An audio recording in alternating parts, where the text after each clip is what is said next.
This is George. George is a Christian who loves Jesus and wants to follow him wholeheartedly. But lately, he feels stuck. At church, he sees people with an overwhelming love and joy for Jesus. But he doesn't feel that way.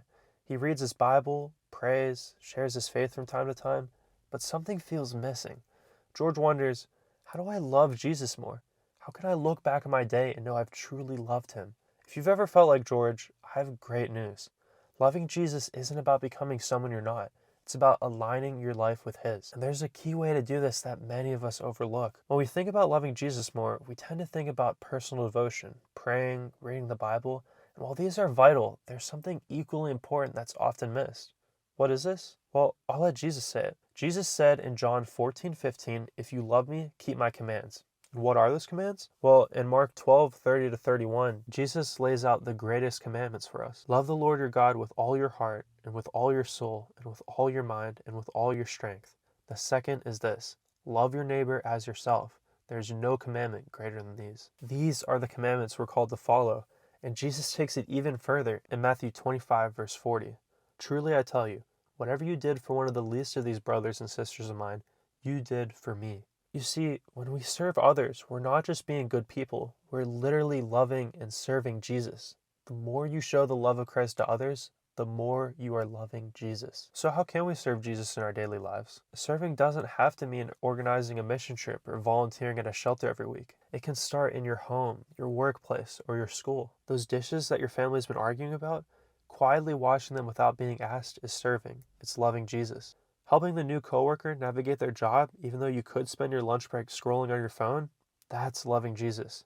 Smiling and being patient with the cashier when you're in a rush, that's serving others and loving Jesus. These small, seemingly menial tasks have eternal significance when done with the right heart. When George asks himself, how have I loved Jesus today?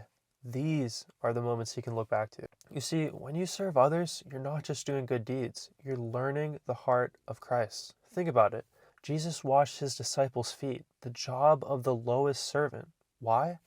Because he wanted to show us what true love and humility look like. He wanted to set an example as the one with all authority to take the position of one with the lowest. And I know this is uncomfortable, but God served us first on the cross in a way that's far greater than we could ever do in return. And this is the story of Christianity. This is why we're loving Jesus when we serve. And Jesus' service wasn't transactional. He didn't gain anything from us, but he did it out of love. When we serve others, even when it goes unnoticed, we reflect that same love and grace into the world. Paul echoes this in 1 Corinthians 16:14, "Do everything in love." Serving isn't just about the act itself, it's about the love behind it.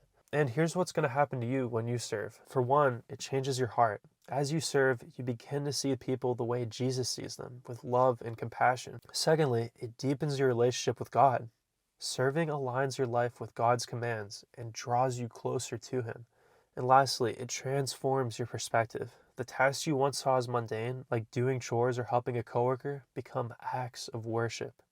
This is the cycle. The more you serve, the more you desire God, and the more you desire God, the more you'll want to serve.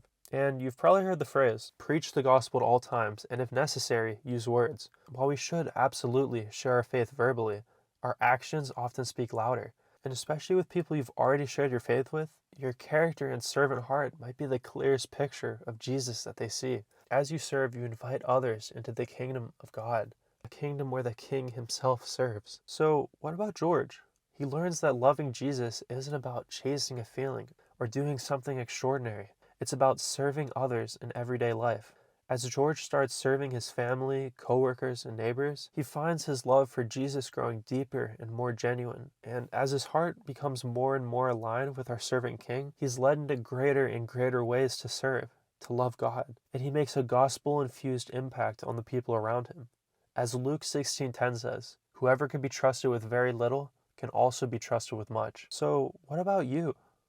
Who can you serve today? How can you show God's love in small, tangible ways? Remember, Jesus said, "Whatever you did for one of the least of these brothers and sisters of mine, you did for me." Start here and watch how your heart begins to align with His. This, my friends, is how you love Jesus more. This ministry is viewer funded, so if you'd like to support it, please consider donating. Thank you.